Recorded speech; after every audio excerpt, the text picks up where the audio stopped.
Welcome to your 17th video on ancient Greece. Today we are going to look at the Great Peloponnesian War. Now in the previous video we talked about the First Peloponnesian War. And if you remember that, at the end Sparta and Athens agreed to a 30-year peace treaty that was signed in 445 BC. But as you can see here, it didn't last. They only got about halfway there, and then in 431 BC, the Great Peloponnesian War, as it is so called, started. Now back to that peace treaty, I think their intentions were pretty good. I think both sides honestly wanted to avoid another major war. So they did a couple things. First is, they did what everyone does at the end of a war. They try to find out what started the war. And one of the things, of course, was that Athenian involvement in the war between Corinth and Megara. And of course, Megara switched sides and left the Peloponnesian League and became allies with Athens. And that was one of the main causes of the First Peloponnesian War. Well, what they did was they banned that. Now you could no longer recruit from either the Peloponnesian League or the Delian League. They were off limits. And it wasn't just about recruitment. Even if a city from the Peloponnesian League or Delian League wanted to switch, Sparta and Athens was obliged to reject their overtures. So this is a very important provision to prevent another major conflict. And what this essentially meant is that you could not get involved in the affairs of the other league. That was considered their backyard and you better stay out of it. And they even went a step further. They took a look at cities that were not allied to either league. And what they decided to do with that was, those were fair game. So you could go ahead and recruit neutral cities. And that would be the provision, actually, that would lead to the crisis that started the Great Peloponnesian War in 431 BC. Because that was a little bit of a gray area. And I'll talk about that in a few slides. Now, the first serious test of the 30-year peace treaty occurred in 440 BC. And as always, it was the satellites that caused war almost to break out. It never seemed to be Athens and Sparta directly. It's always those satellites that you have to worry about. And in this case, the island of Samos and Miletus both fought over the colony of Priene. Now you will remember that Priene was the site of the major victory at Mycale for the Greeks during the Greco-Persian Wars. Well, now these two go to war over that, and Miletus loses the war. But since these are both members of the Delian League, Athens orders Samos to call off their attack on Miletus. Samos rejects the Athenian pleas and continues on with the assault. And I think Samos can do this because they were a very powerful city in their own right and didn't feel compelled to listen to everything Athens said. Well, the Athenians send a navy and they crush Samos. And in the process, they install a new democratic regime in Samos, throwing out the old ruling aristocrats. So Samos would be a democracy now since the oligarchs were thrown out. But the oligarchs don't go away easily. They ask Persia for help. And the Persians actually succeed in restoring the oligarchs back to Samos. And to compound matters for Athens, the city of Byzantium also rebels. So now this is a serious situation for Athens. First being that Athens is confronted with a rebellion from within. And of course, these things have a habit of spreading. The other problem was, what on earth were the Persians up to? Because a few years earlier, the Persians had signed a peace treaty with the Athenians, essentially ending the Athenian aggression against the Persians. And to make matters even worse, Sparta is looming out there, of course, too. Because those, of course, were oligarchs that the Athenians had thrown out. And that was always the favored government by the Spartans. But did the Spartans really want to start another big war? Well, we would find out at one of those Spartan war councils they called. And of course the issue was whether to make war against the Athenians over Samos and its repression against the Samian oligarchy. Now I should point out that this would have been a violation of the 30-year peace treaty they signed, because in that treaty the Athenians had every right to put down a rebellion that was within their own empire. Well, Corinth votes against going to war. And I find that very interesting since Corinth was permanently angry at the Athenians over the Athenian involvement in the Corinthian War against Megara. But Corinth talks the Spartans out of it, and the Athenians are allowed to go ahead and crush the revolt within their empire. And this was done quite easily without any interference by the Peloponnesians. So this crisis was averted, but barely. And Athens used this time wisely to consolidate its hold on her entire empire. Well, now we move on to 436 BC, and this is the event that scholars and historians generally consider to be the one that started the Great Peloponnesian War. And it had this curious small little trigger in a place that in terms of ancient Greece was literally out in the middle of nowhere. I want you to take a look at this map here and you can get an idea how far north Epidamnus is. there is Epidamnus right there. And if you go down here, this part right here is the very northern tip of the Peloponnesus. So this is way, way up there. In fact, it's right on the edge of Greek civilization. And basically, Epidamnus is surrounded by a bunch of barbarian nomadic tribes that are not even associated with Greek civilization as we know it now. And you can even see it's on the same latitude as Macedon, which is also in the far north of ancient Greece. In fact, today, Epidamnus is part of Albania. So again, it's this place that you would never have expected to be the cause of the Great Peloponnesian War. Now, what happens in Epidamnus is there is one of these typical Greek intercity disputes between the Democrats on one side and the oligarchs on another side. And what happens here is the Democrats toss out the ruling oligarchs and take over the city. But even in exile, the oligarchs don't give up. And they go to their mother city, which is a city called Corcyra. And you can see it right here on the map. Now, Corcyra had founded Epidamnus. And actually, I'll digress here for a minute. Corcyra is actually modern-day Corfu. And you can see it down here. And it's just a beautiful, beautiful island. And they even filmed a James Bond movie here. I think it was For Your Eyes Only. And so it's just a gorgeous island. If you ever go to Greece, you definitely should make a trip there. But when I was in Greece, I actually didn't get a chance to go there, unfortunately. I went all throughout Greece, but missed out on Corfu, and I regret it. But that's because it's on the very western side of Greece, as you can see. So the people of Corfu, their ancient ancestors, are the Corcyraeans. Now, back to the Corcyraeans for a minute. They maintained a strictly isolationist policy during ancient Greek times.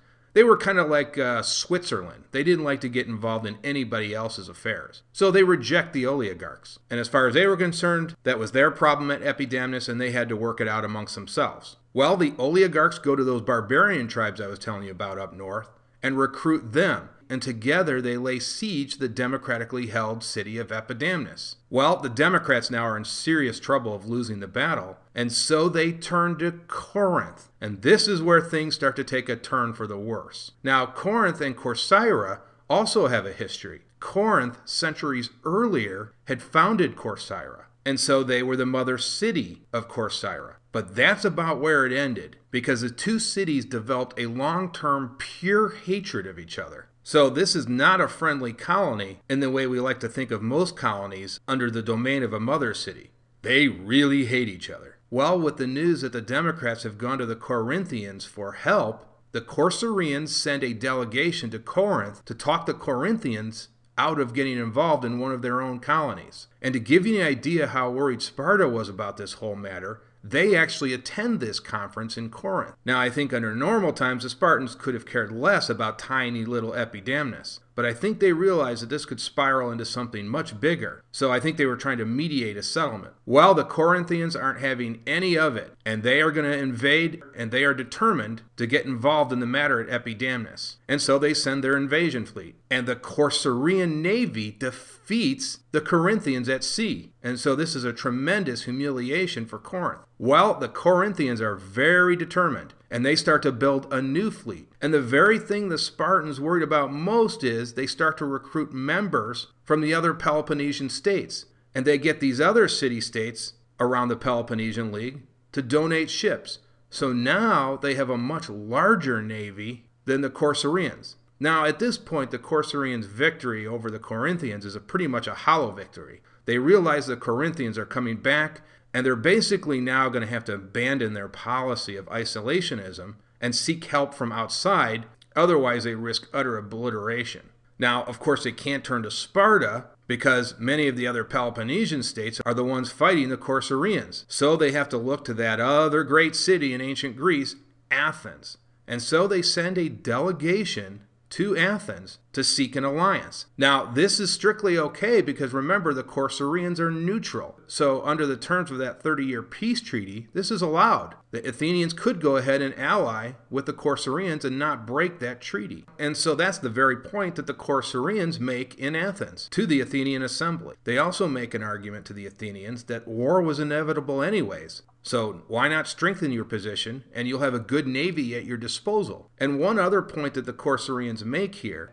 and this must have worried Athens to no end, is that if the Corcyraeans lose to the Corinthians then will have the Corcyraean navy, and with that navy combined with their own navy, the Corinthians might threaten Athenian naval dominance. And that was something that the Athenians could not allow to happen, because their entire war strategy relied on them having the most superior navy in Greece. Well, Corinth also sent a delegation to Athens, and they are going to try to talk the Athenians out of getting involved in the matter between Corinth and Corcyra. Now, what the Corinthians argue is, although this technically does not violate the 30 years truce, it violates the spirit of the treaty. And what the Corinthians, I think, are saying here is that, look, although Corcyra is neutral, and technically you have a right to go ahead and ally with them, if you go ahead and form an alliance with Corcyra, your ships could end up fighting our ships. So the Delian League and Peloponnesian League states could be fighting each other, and that was what the 30-year treaty was designed to stop in the first place.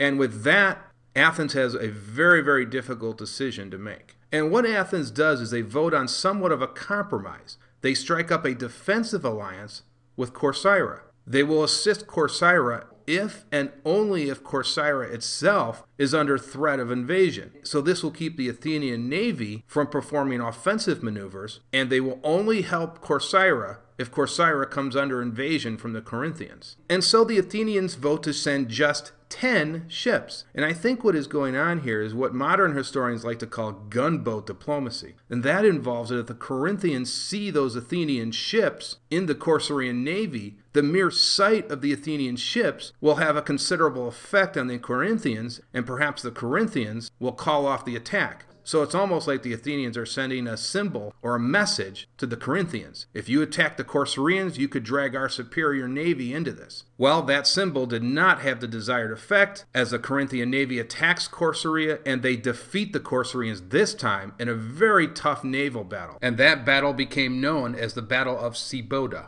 And of course, those Athenian warships get involved, but there's too few of those to make a real difference. And so the Corcyraeans are forced to retreat back to their island, and now it looks like the Corinthians are going to win this war. But the Athenians at the last second had sent another detachment of 20 more ships. And so while the Corinthians are winning this, they literally look out on the horizon and see that more Athenian ships are on their way. And now they assume that this is the full armada of the Athenian fleet. And so not realizing it was a much smaller Athenian contingent, the Corinthians call off the attack and go home. And so I would think of this situation almost as a stalemate. The Corinthians won the initial naval battle, but they don't achieve their primary objective, which is taking the island of Corcyrea. And so now the Corinthians are angry as all can be. And from their perspective, the Athenians have gotten involved in one of their wars, and you remember just 4 or 5 years earlier, they had convinced the Peloponnesian League to stay out of Athenians' disagreement with Samos. So this completely changed the foreign policy of the Corinthians and set them on a course to try to force the Peloponnesian League from this point on into a war with Athens.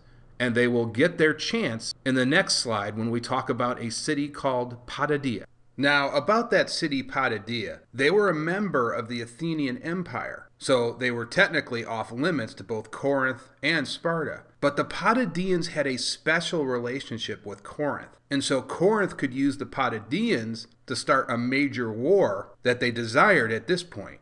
And so what they're doing is they're pushing the Potidaeans to go ahead and start a rebellion against the Athenians. Now, before the Potidaeans do that, they go to Sparta and ask the Spartans for help if they start a rebellion. And Sparta agrees. But keep in mind, Sparta has to do this in secret because technically they're not even allowed to talk to the Potidaeans because they are part of the Athenian Empire. Now, the Athenians suspected something was in the works here. So they sent a fleet which had instructions from the leadership in Athens to rip down the walls around Potidaea, and the idea here is that would deter any future rebellions. While by the time that fleet arrives, they find the Potidaeans are already in a rebellion. So Athens goes to war with Potidaea to suppress yet another revolt. Meanwhile, the Corinthians send 2,000 hoplites to assist the Potidaeans in their rebellions.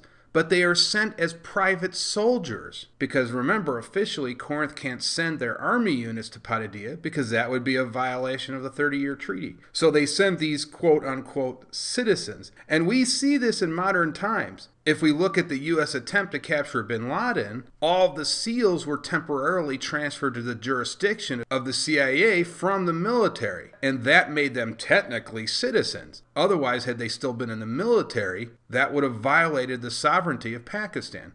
Now, as soon as the operation was over, they are put back into the military. So these types of games go on even in modern times. So now that Corinthians are in Potidaea, they can take their case to Sparta and attempt to get a declaration of war. So there's this big meeting in Sparta, and ambassadors from all of these city-states attend, including Athens and Corinth. And so Corinth goes first, and they make all of their usual complaints against Athenian aggression. And then comes Athens' turn. And Athens basically makes the point that this will not be an easy war for Sparta. And they even make the point that they don't have to engage in a hoplite battle because they have those walls that surround Athens and their port city of Piraeus. And they also make the case that this will be a war like no other, that future generations of Spartans and Athenians will fight each other. And so this is not an easy decision for Sparta. And the reality here is that if Sparta decides to go to war, they are the ones breaking the 30-year treaty because Athens had every right to suppress the rebellion in Potidaea. In the end, of course, Sparta makes that fateful decision and votes for war in July of 432 BC. But the actual fighting doesn't start for several months, and we will get into that in the next video.